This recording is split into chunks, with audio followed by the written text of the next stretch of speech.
tell me what poison that you're using? Can you tell me the name of the poison that you're using? It's 2,4-D. 2,4-D. Yes, Esplanade. Sorry? 2,4-D. Yes? Esplanade. Esplanade. Esplanade. Yeah? Glyphosate. Glyphosate? Yes, and red seed. And red seed. Okay. And you're spraying for? Weeds. Weeds. Thanks very much.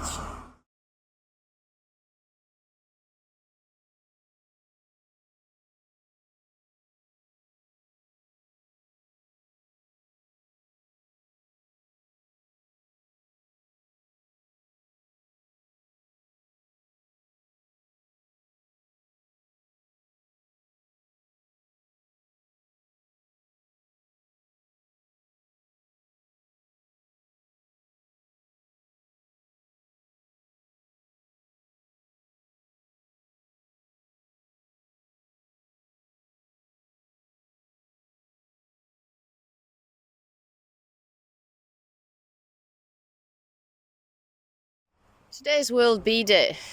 Here you have two guys subcontracted and pouring poison all over Simonstown. This is unacceptable. Many of the solitary bees live in the ground that they are spraying. They are spraying right past me, no stopping, don't care. You are spraying poison in an environment that doesn't need poison. So this is a huge problem for us. Two walkers coming along. Didn't stop for me. Stop for those two walkers. The entire environment is saturated with the smell of poison. It's going to rain this afternoon, and that poison will go straight into the sea.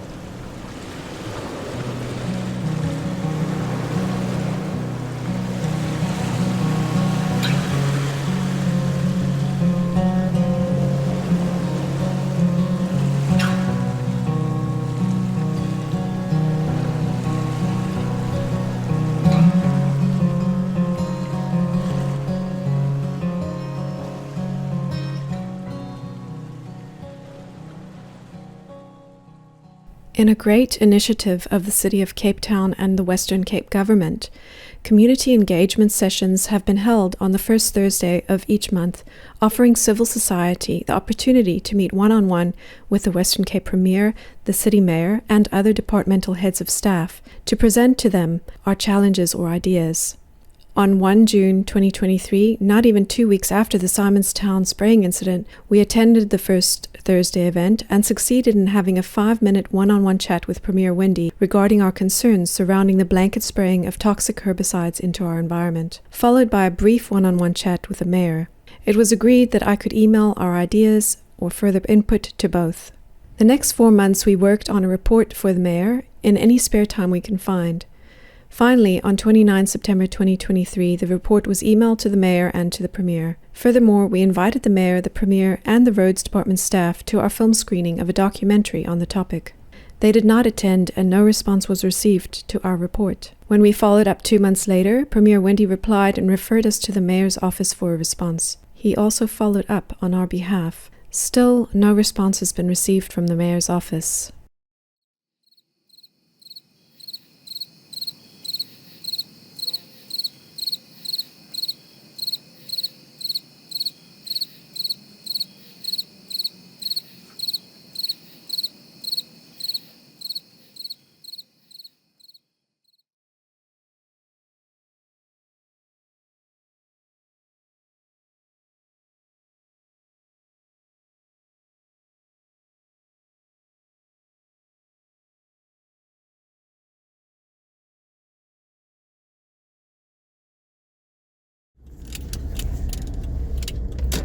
There's spraying in Capri, and it's going to rain tonight.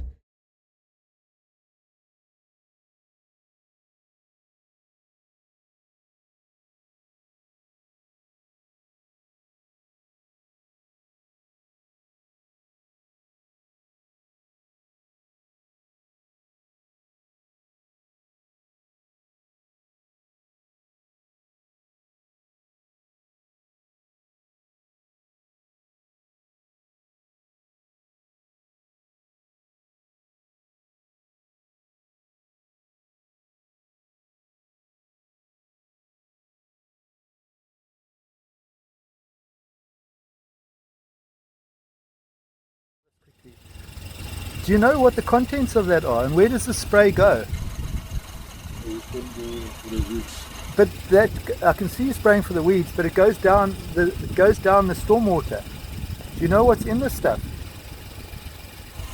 I told it is glyphosate, and it's ook in Glyphosate. Yes.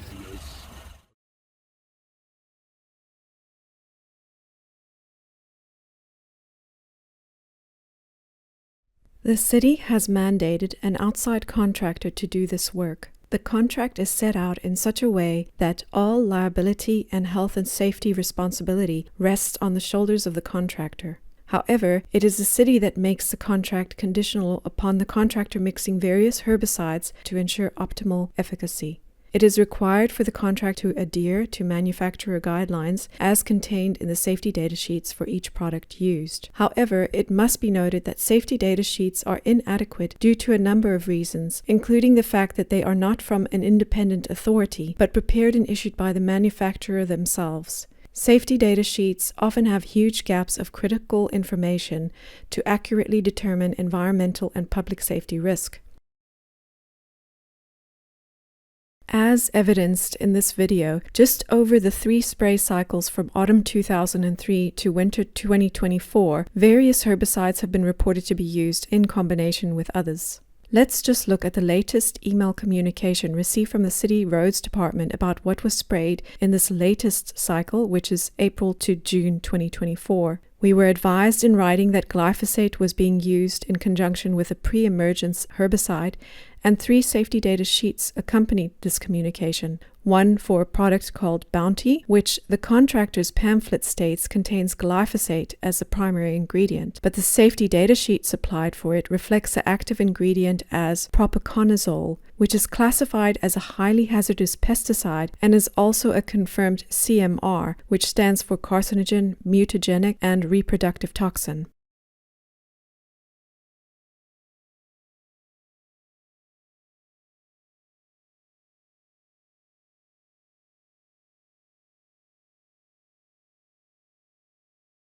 This is mixed with Outpace Flowable, which contains 2 other herbicides, one of which is also on the highly hazardous pesticides list. As for the 3rd ingredient, a product called Wetsit, this is one of those additives referred to as an adjuvant, but it is by no means inert, as evidenced even in its own safety data sheet.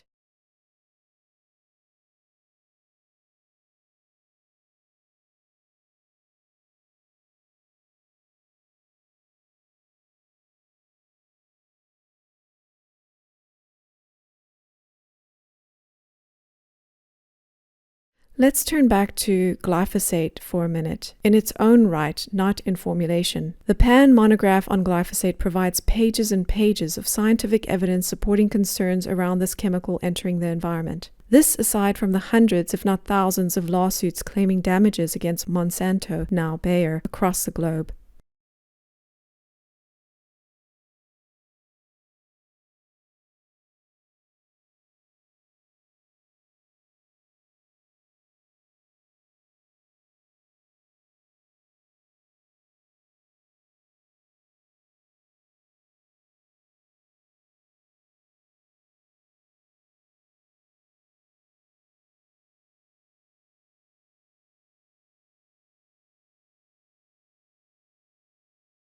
A spray schedule exists that indicates planned spray dates for the various suburbs and is also supposed to be updated with actual spray dates once areas are completed. Upon request, the latest spray schedule can be obtained by any member of the public from their area sub-council manager. However, we have experienced delays on a number of occasions in receiving updated spray schedules after request. The latest spray schedule issued was dated 22 April 2024, but this schedule strangely did not have the planned spray date filled in for Capri, and without prior notice, Capri was sprayed on 24 April 2024. Spray schedule or no spray schedule, we have never seen notices being put up to alert the public of spraying on the day of spraying. 24 April was what we think the spray contractor would have deemed as a perfect day for spraying. It was mildly cool, no wind, overcast, with some humidity in the air. Based on the city's written advices, they sprayed a combination of glyphosate, wetsit, and outpace flowable. The entire suburb was scarred with the evidence of this toxic concoction being blanket sprayed all over our community. Alarmed residents signed affidavits to confirm what they witnessed and experienced. There were even reports of dogs that were walked that became ill.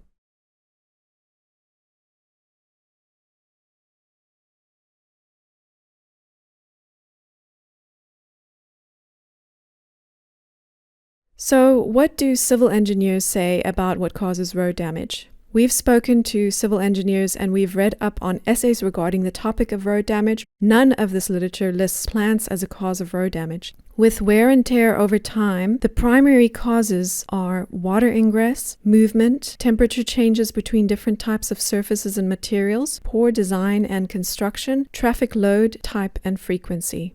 So we do know that plants grow where roads are damaged in every gap that they can find, but do they all aggravate damage or speed up damage further?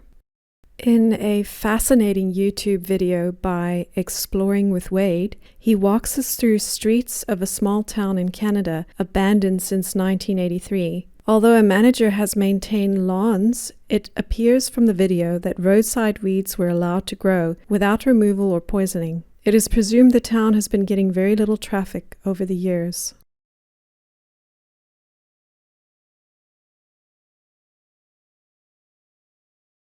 This is what we've observed so far. We've noticed that moss is a surface plant growing in mainly the side seams and in cracks of roads.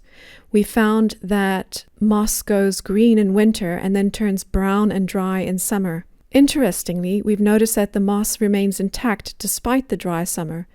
It also appeared to be unaffected by the 24 April spray incident. From our observations, moss does not cause or further aggravate road damage. And in fact, we are of the opinion that it could help prolong the life of the road by acting as a natural surface plug to prevent water ingress. Broadleaf weeds that tend to grow tall often have a taproot. It is likely that the seed of such weeds germinates in a spot where there is weakened or damaged infrastructure, and then the plant fills out and grows in the space available to it. To what extent the growth of that plant further deteriorates the already weakened infrastructure around it compared to the limit of growth of the plant due to the infrastructure around it needs to be assessed. But one cannot really say that that plant was the cause of the already weakened road's infrastructure. After rains, often sediment from soil erosion collects in certain parts of the road where the lay of the road is such that water runoff is not best facilitated.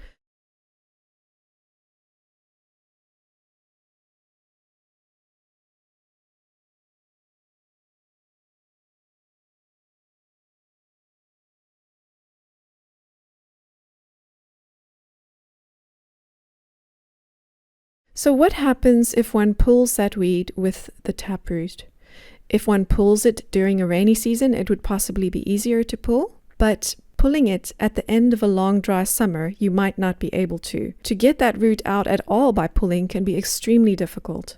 Now, once that plant is removed, you have an empty gap in the infrastructure that, with rains to come, will be filled with water, sediment, and seed to create the perfect spot for regrowth. If the taproot remains intact, could it be that it actually limits the amount of water ingress, perhaps even slowing down further damage to the road? So what happens if instead we spray a systemic herbicide on that weed or a concoction of herbicides to make sure that it works really well? And if weather conditions were optimal for best efficacy, the whole plant will die, including down into the root zone.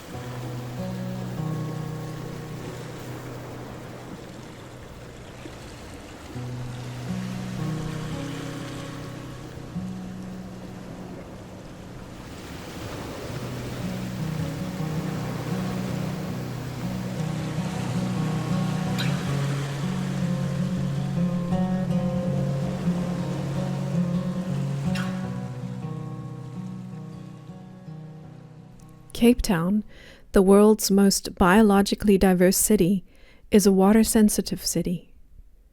Much of its rich biodiversity is found nowhere else in the world and is concentrated in the Cape Peninsula.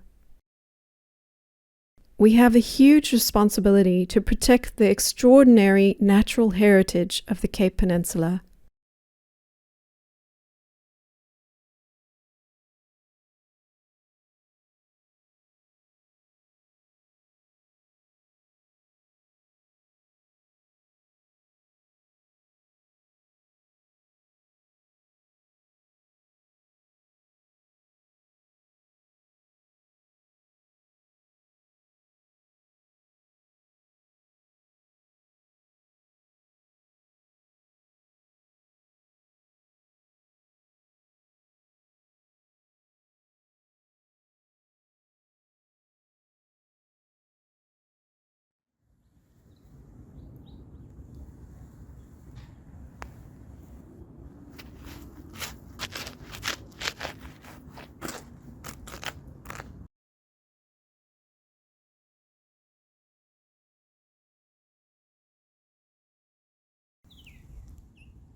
On test road number 1, just under 5 months later, manual weed removal held up well on about 75% of this road.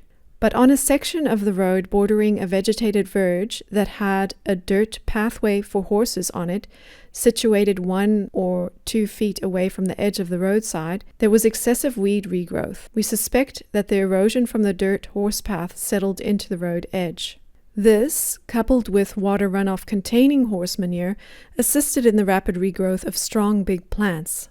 Test road number 2 was an arterial road up and into a hillside suburb which gets lots of traffic and receives much water runoff from the mountain. This resulted in the road being much more damaged than the roads in the rest of the neighborhood, especially the roads running perpendicular to the slope, not receiving as much traffic and water. Whether one removes the weeds in this road manually in a wet weather season when they're easier to remove, or whether one sprays poison for an easy kill approach, in both cases weeds are going to grow back and grow back fast. If selecting the poison spraying route, it must be remembered that for this particular test road, all of the runoff is headed in one direction, and that is to lower lying properties, the Noordhoek wetland, and the ocean.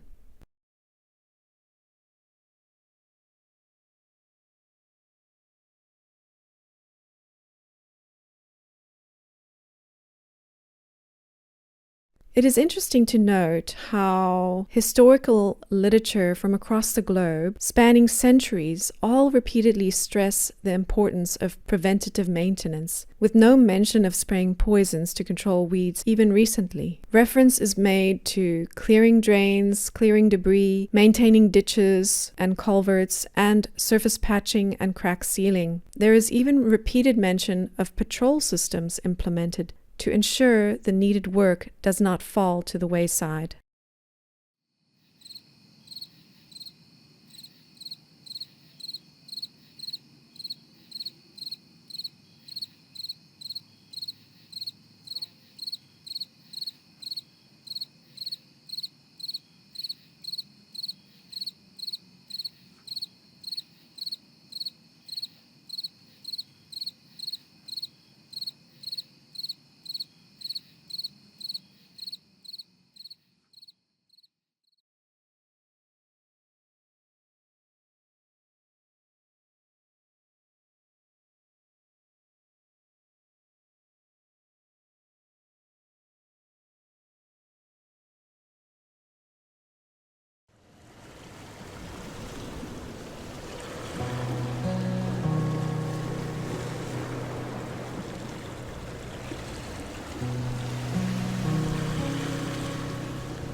If you choose to continue to blanket spray, first you publicly confirm exactly which herbicides or combination of chemicals you deem safe to blanket spray in our communities and into the environment, under exactly what conditions and the exact methods to be used, just so that we can be clear on what is okay and what is not okay. Secondly, please provide independent, verifiable proof of safety. Last of all, on the morning of actual spraying, provide prior notice to the public in that area of the intended spraying and what exactly will be sprayed. Furthermore, we ask that you please consider giving permission to Subcouncil 19 to trial our suggested weed trimming team strategy in place of the next 2 spraying cycles.